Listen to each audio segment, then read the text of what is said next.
तो भैया राम, आज की तारीख का सबसे हॉट टॉपिक चल रहा है भैया कि प्रवासी भारतीय दिवस क्या है। ठीक है, प्रवासी भारतीय दिवस जैसा कि आप देख सकते हैं कि जब गांधी जी जो है ना साउथ अफ्रीका से वापस भारत आ गए थे, उसी की खुशी में जो है हम प्रवासी भारतीय दिवस मना रहे हैं।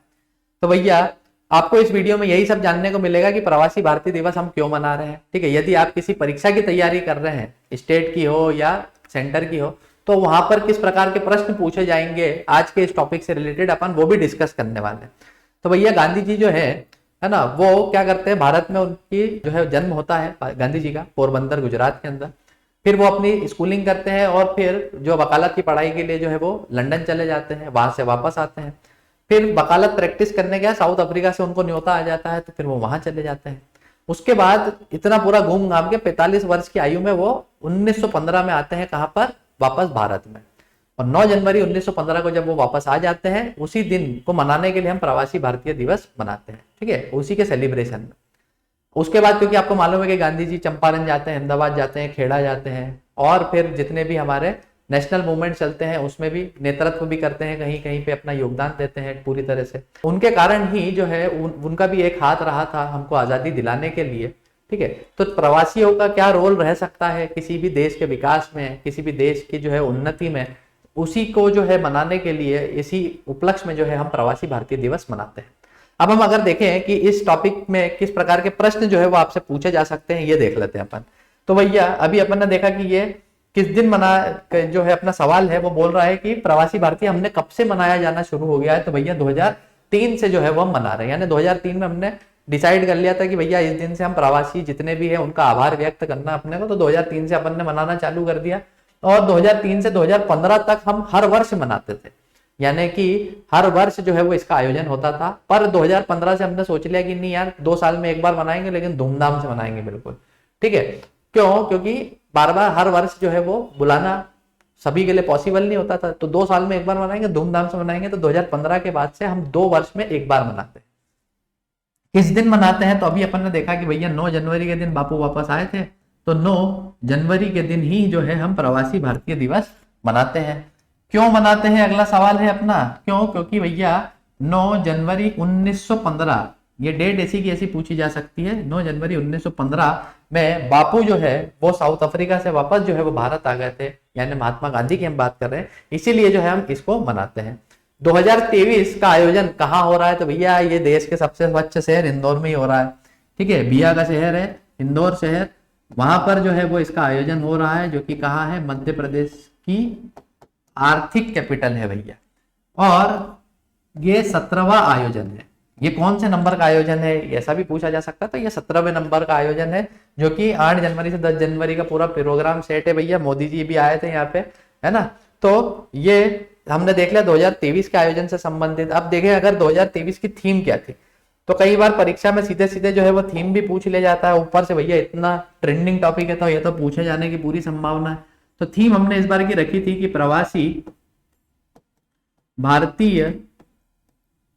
प्रवासी अमृतकाल में, अमृतकाल आपको मालूम होगा कि 75वीं वर्षगांठ मना रहे हैं हम आजादी की। अमृतकाल में भारत की प्रगति, अमृतकाल में भारत की प्रगति के लिए विश्वसनीय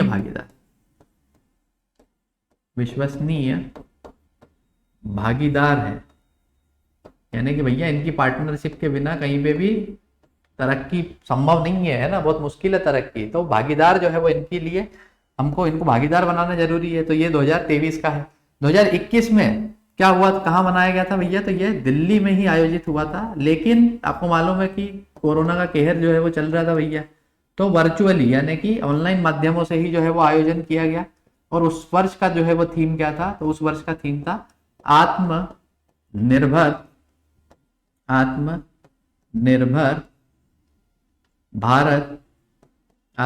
भारत के लिए योगदान, है ना। यानी कि आत्मनिर्भर भारत के लिए आप क्या योगदान कर सकते हैं, वो उस वर्ष का जो है वो थीम रखा गया था। और सवाल क्या बन सकता है भैया, तो क्या फायदा है? अब फायदे तो भैया बहुत सारे हैं, अपन इंपॉर्टेंट देख लेते हैं। सबसे पहले तो धन प्रेषण, यानी कि हमारे प्रवासी जहां पर भी रहते हैं, ठीक है, भारत किसी ना किसी अपने दोस्तों को, रिश्तेदारों को पैसा भेजते रहते हैं, तो वो वहां पे डॉलर में कमाते हैं, तो हमको भी डॉलर में भेजते हैं भैया, है ना। तो धन प्रेषण जो है वो आपको देखने को मिलता है। और क्या फायदा है? और फायदा यह है कि भैया उनके अनुभव जो है, अब प्रवासी क्या है, हमारे जितने भी हैं वो अलग अलग फील्ड के अंदर है, कोई डॉक्टर है तो कोई इंजीनियर है तो कोई साइंटिस्ट है ना। तो ये अपने अनुभव देश के साथ भी शेयर करते हैं कि भैया हम तकनीक में कहाँ पर पीछे जा रहे हैं, हम अनुसंधान में कहाँ पीछे जा रहे हैं। तो इस प्रकार के उनके अनुभव का उपयोग जो है वो हम कर सकते हैं। और क्या है, और एक और है कि भैया भारत की सॉफ्ट पावर, ठीक है, भारत की सॉफ्ट पावर जो है उसको भी बढ़ाने में सहायता करेंगे। कैसे सॉफ्ट पावर? सॉफ्ट पावर यानी कि जो भारत की संस्कृति है, रीति है, रिवाज है, हमारे त्योहार है, वो अगर हम विदेशों में रहने वाले जो लोग हैं, अगर उसको, वो भी हमारी संस्कृति से जुड़े हैं, त्योहारों से जुड़े हैं, ठीक है, ऐसा कैसे हो सकता है? तो जो भी हमारे प्रवासी बाहर रहते हैं वो अपने यार दोस्त, जो विदेशी यार दोस्त होते हैं, उनके साथ होली भी मनाएंगे, दिवाली भी मनाएंगे, है ना। यानी कि कहीं ना कहीं विश्व पटल पर भारत के बारे में लोग जान रहे हैं, यही हमारी सॉफ्ट पावर है ना। लोगों के मन में जो है वो भारत के प्रति जो है वो सम्मान, आदर का भाव जो है वो डेवलप होता है, फिर धीरे धीरे, है ना, हमको मशीन गन वगैरह उठाने की जरूरत नहीं पड़ती ऐसे में। अगला सवाल क्या बन सकता है भैया? प्रवासी भारतीय सम्मान पुरस्कार क्या है? अब जिस दिन भी प्रवासी भारतीय दिवस होता है तो सम्मान पुरस्कार जो है वो दिए जाते हैं। और ये सम्मान पुरस्कार जो है, अगर आप देखें तो ये सर्वोच्च सम्मान पुरस्कार है जो किसी प्रवासी को दिए जाते हैं। सर्वोच्च सम्मान पुरस्कार है, ठीक है, जो किसी प्रवासी को दिया जाता है। प्रवासी यानी कि जो अनिवासी भारतीय है, जिनको एनआरआई बोलते हैं भैया अपन, है ना। और क्या हो सकता है भैया? जो संगठन, जो एनआरआई के द्वारा अगर कोई संगठन चलाया जा रहा है विदेश में, तो उसको भी ये सम्मान दिया जा सकता है, जरूरी नहीं किसी आदमी को ही दे। तो सर्वोच्च सम्मान है, और ये किसके द्वारा दिया जाता है? तो ये राष्ट्रपति के द्वारा दिया जाता है। राष्ट्रपति के द्वारा जो है वो दिया जाता है। अगला सवाल आपसे ये पूछ सकते हैं कि भैया चयन समिति कौन चयन करता है? राष्ट्रपति कुछ चुनते हैं क्या? तो नहीं, राष्ट्रपति सिर्फ वो पुरस्कार देते हैं। चयन समिति के अंदर आपको देखने को मिलेंगे कौन? उपराष्ट्रपति।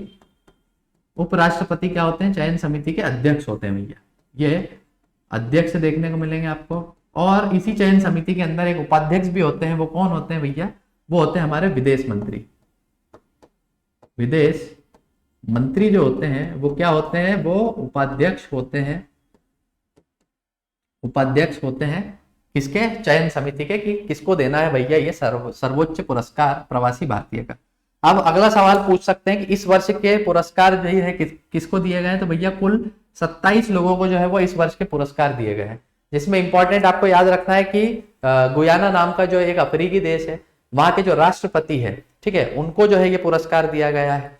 उसके बाद अगर आप देखें तो आपको ये याद रखना है कि इस वर्ष के जो 27 पुरस्कार है वो किसको दिए गए हैं? तो आपके गुयाना नाम का जो एक अफ्रीकी देश है, जहां पर आपको मोहम्मद इरफान अली जो है वो राष्ट्रपति देखने को मिलते हैं, उनको ये पुरस्कार दिया गया है।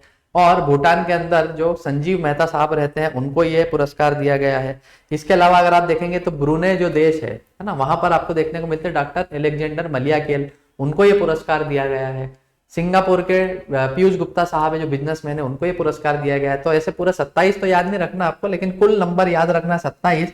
और ये भी याद रखना है इंपॉर्टेंट कि भैया गुयाना देश के जो राष्ट्रपति है हमारे, ठीक है, उनको जो है ये पुरस्कार दिया गया है, जिनका नाम क्या है? मोहम्मद इरफान अली। प्रवासी भारतीयों के लिए चलाई जा रही कोई अन्य योजना है क्या भैया? तो बहुत सारी योजनाएं चलाई जा रही है, आइए देख लेते हैं।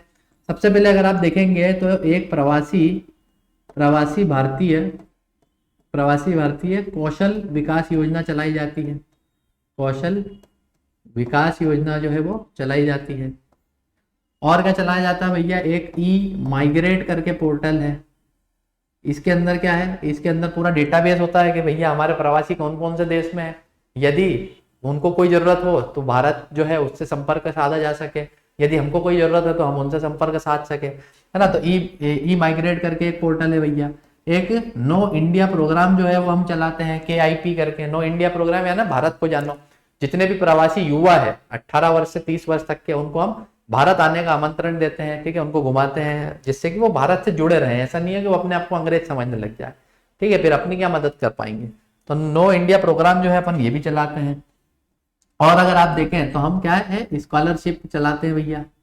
स्कॉलरशिप के लिए, है ना, यानी छात्रवृत्ति, अगर किसी प्रवासी को आवश्यकता है किसी अच्छे बड़े कॉलेज में पढ़ने के लिए, तो उसको छात्रवृत्ति की भी जो है वो व्यवस्था होती है भैया। और क्या है भैया, हम एक वज्र नाम का भी एक योजना चला रहे हैं। वज्र के अंदर क्या है, तो भैया ये एक advance joint research faculty, research faculty programme है।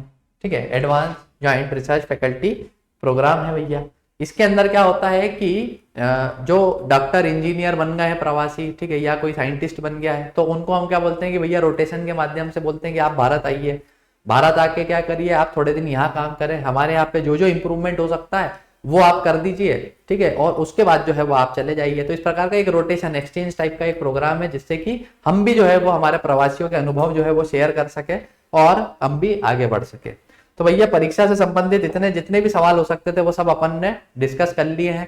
आगे बढ़ने से पहले मैं आपको बता दूं कि अगर आप मध्य प्रदेश की या केंद्र की किसी भी एग्जाम की तैयारी कर रहे हैं, भले स्टेट पीएससी हो, पटवारी हो, एसआई हो, कांस्टेबल हो, या फिर रेलवे हो, डिफेंस हो, तो आप परीक्षा ऐप इंस्टॉल कर सकते हैं।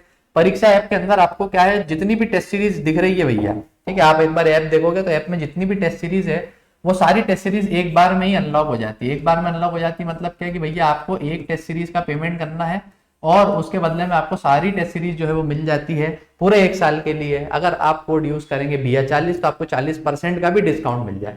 यानी कि जो 500 रुपए साल की जो मेंबरशिप थी वो BIA40 कोड लगाने के बाद कितने की हो जाएगी, 300 रुपए साल की। यानी 1 रुपए से भी कम प्रतिदिन का जो है आपका चार्ज है, और आप जितनी भी एग्जाम टारगेट करना चाहते हैं आपको अलग अलग आप टेस्ट सीरीज नहीं खरीदनी पड़ेगी। तो भैया यदि आपको ये वीडियो अच्छा लगा हो, है ना, आपके जो आज की ज्ञान कुछ वृद्धि हुई है, जितने भी सवाल बन सकते थे, जो डाउट थे आपके, वो सॉल्व हो गए हैं। अगर आपको अच्छा लगा है तो आप लाइक कर देना। अगर आप चाहते हैं कि भैया अपने आस पड़ोस में कोई ऐसे लोग हैं जिनको मालूम नहीं है कि आज क्या चल रहा है मार्केट में, ठीक है, प्रवासी भारतीय दिवस हम क्यों मना रहे हैं, तो उन तक भी ये पहुंचाना, तो उनको शेयर कर देना। और इसी प्रकार की अगर आपको इन्फॉर्मेटिव वीडियोस देखनी है तो हमारे चैनल को सब्सक्राइब कर देना। उससे होगा ये कि हम जो भी वीडियो बनाएंगे वो आप तक पहुंच जाएगा टाइम पे, बिल्कुल आपको ढूंढना नहीं पड़ेगा। तो भैया फिर चलते हैं, है ना, फिर मिलेंगे, तब तक के लिए जय हिंद।